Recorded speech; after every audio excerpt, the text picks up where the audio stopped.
May 1961. A U.S. naval aircraft conducting an aeromagnetic survey over the Arctic Ocean spots a Soviet research station in the icepack below.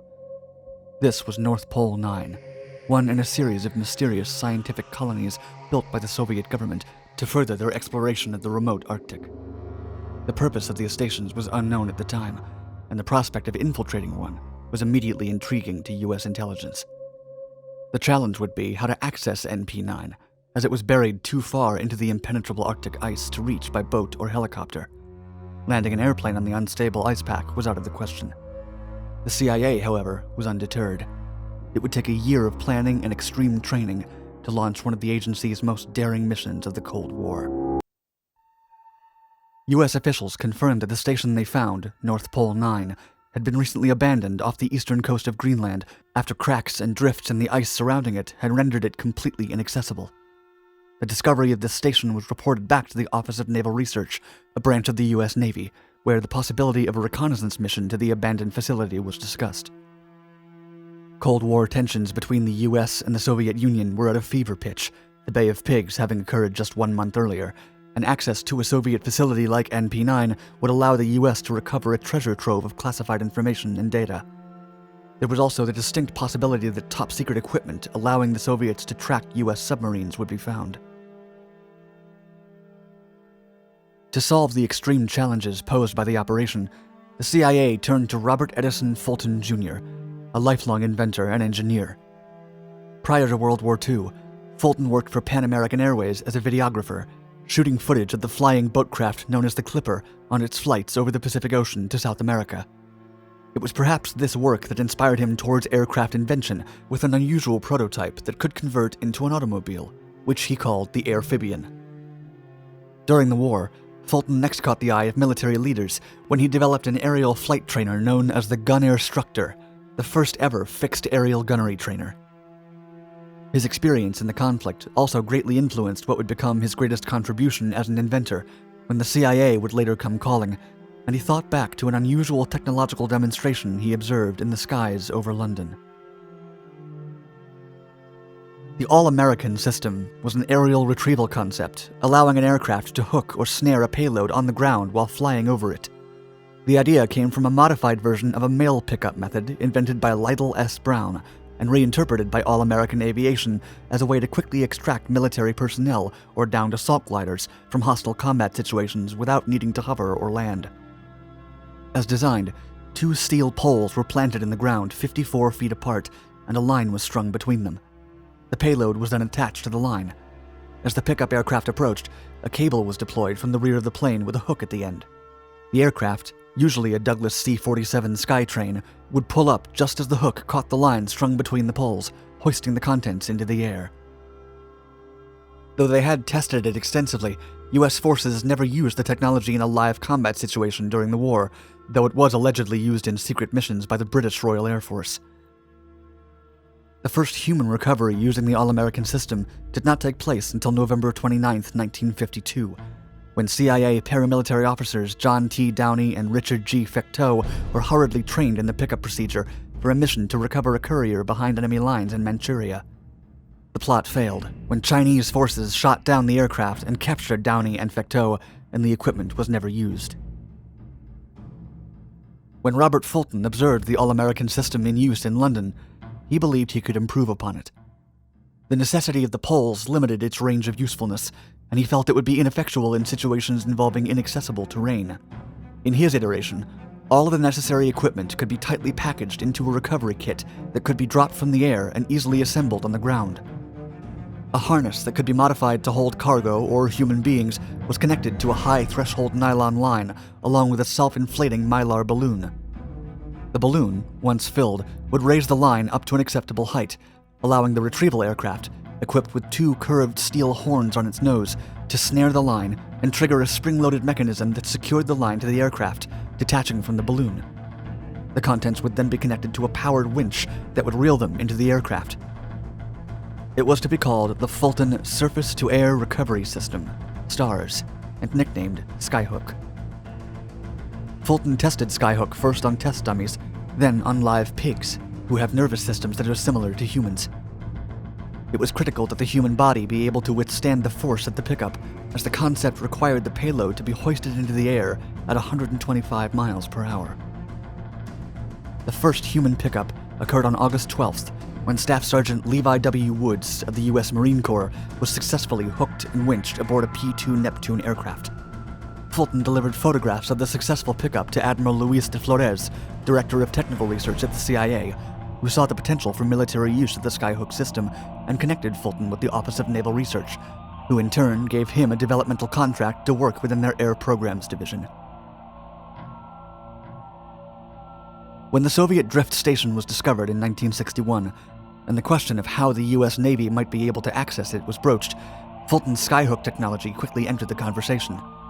A team could be dropped onto the site, round up samples and equipment, then use Skyhook to send the cargo and then themselves back up into an aircraft. The mission to access and explore the drift station was to be led by Captain John Cadwallader and became known as Project Coldfeet. Crew members were appointed for the expedition.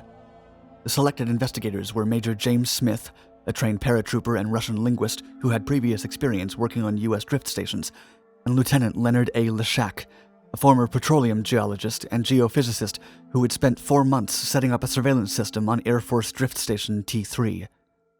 Leshak, who was not yet jump qualified, went through training at Lakehurst Naval Air Station, and the two men spent the summer of 1961 learning the Fulton retrieval system with experienced P-2 pilots at the Naval Air Test Center in Maryland. The mission was scheduled for September, a time when clear weather and daylight were in good supply. But while Smith and Leshak were busy preparing, the mission stuttered at the bureaucratic level, as Navy brass remained skeptical that the Skyhook system could be used successfully in live conditions. Funding did eventually come through, thanks to the persistence of Dr. Max Britton, the head of ONR's Arctic program, who believed the mission would be a success, but their narrow window of time had been lost. They would have to wait out the winter. The project was given a renewed sense of urgency the following March, with the news that another, more up-to-date Soviet drift station, NP-8, also abandoned, had been discovered in a more accessible location than NP-9. Captain Cadwallader and the ONR team shifted their sights to this new station and set up a base of operations at the Royal Canadian Air Force Base at Resolute Bay, 600 miles from the location where Station NP-8 had been spotted. Several days were spent searching the area for the station's new position, using a C-130 aircraft, but the attempts were unsuccessful with the spring weather turning, and Captain Cadwallader suspended the operation. Station NP-8 was finally located on May 4th, 1962. However, by that time, ONR funding for Operation Coldfeet had run out. Cadwallader turned to the CIA and their proprietary company, Intermountain Aviation, who were working with Robert Fulton and his Skyhook technology.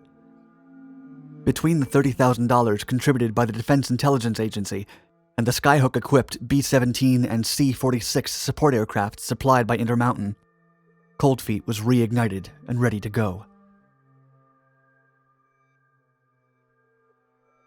On May 26th, the aircrafts and crew arrived in Point Barrow in northern Alaska, the new home base for Operation Coldfeet. Along with Fulton, Cadwallader, Major Smith, and Lieutenant Leshak, the crew included CIA pilots Connie Segrist and Doug Price, and navigator William Jordan. Jordan recalls Cadwallader calling a, quote, closed-door meeting with the rest of the crew on their first night at Point Barrow, in which he showed photos of the drift station and went over its last known location. The next morning, the operation began in earnest. The B-17 aircraft was stocked with several tanks and drums of fuel, and the crew departed for the last known location of Station NP-8. The pilots, Segrist and Price, flew north for 4 hours at 8,000 feet, using the directions of the navigator, Jordan. Once they reached the position, they did several square searches of 10 and then 5 miles. However, due to the unrelenting daylight of the northern hemisphere in summer, Jordan was unable to use the moon or Venus to orient them. Poor visibility was also a factor, as Segrist recalls that the sky was a, quote, forbidding, dusky gray. They never located the ice station, and were forced to return to Point Barrow after 13 hours in the air. The second day's search also proved fruitless, quote, almost a carbon copy of the first, as Jordan recalls. On the third day, a P-2V aircraft from Patrol Squadron 1 at Kodiak was called in to assist and departed 2 hours ahead of the B-17. Using its more advanced radar equipment, the P-2V located NP-8, thanks in part to a large tractor that had been left out at the base and could be easily spotted from above. The coordinates were relayed to the B-17, and Segrist circled the aircraft while pickup coordinator John D. Wall determined an ideal drop point. Leshak and Smith prepared themselves for the jump and left the aircraft through a small hole in the rear of the plane, taking with them a radio beacon that the team could use to relocate them after 72 hours on the ground. As Leshak and Smith spent their time at NP-8 collecting equipment and taking observations, Intermountain mechanics back at Point Barrow installed the large horns on the B-17, a key component of the Skyhook system. A local reporter found his way into the operation and began to ask questions about the B-17 and the horns, but as Jordan recalls, Coldfeet team members deflected the questions by claiming the equipment was being used for gravity surveys. The 30th of May was used to test the Skyhook equipment and run practice simulations of the pickup procedure. On May 31st, the first attempt at relocating NP-8 was made. Segrist and Price piloted the B-17, which also carried Cadwallader, Fulton, Jordan, Wall, Jumpmaster Miles L. Johnson, winch operator Gerald B. Daniels, nose trigger operator Randolph Scott, and tail position operator Robert H. Nickel. However, the pilots soon discovered that weather conditions in the area near where they had dropped Leshak and Smith days earlier had significantly worsened. Warmer temperatures drew thick curtains of fog from the icepack below, deadening visibility and forcing the team to retreat to Point Barrow without their targets. After another unsuccessful search the next day, Cadwallader again called in the help of the P-2V, which left ahead of the B-17, and using its UHF equipment to hone in on the radio beacon left with the explorers, was able to again locate NP-8, some 70 miles southeast of where navigator Jordan had estimated. The weather conditions were not much better when the pickup procedure began. Heavy winds and fog limited visibility as Leshak and Smith prepared the Skyhook equipment on the ground. They first attached their cargo, a canvas bag full of equipment, film, and samples found throughout the drift station, to the Skyhook harness, then inflated the Mylar balloon and held tightly to the bag, awaiting pickup. Segrist recalls the approach from above as, quote, flying in a void, but the bright coloring of the balloon allowed him to orient the plane enough to make good contact with the line, hoisting the canvas bag into the air. It was winched aboard, and the two pilots switched positions as they prepared to circle back and make their first human pickup. Leshak was the first human payload. He strapped himself into the harness and attempted to hunch his body into the proper shape on the ice. The strong winds, however, began to blow him across the ice as the B-17 was making its flyover.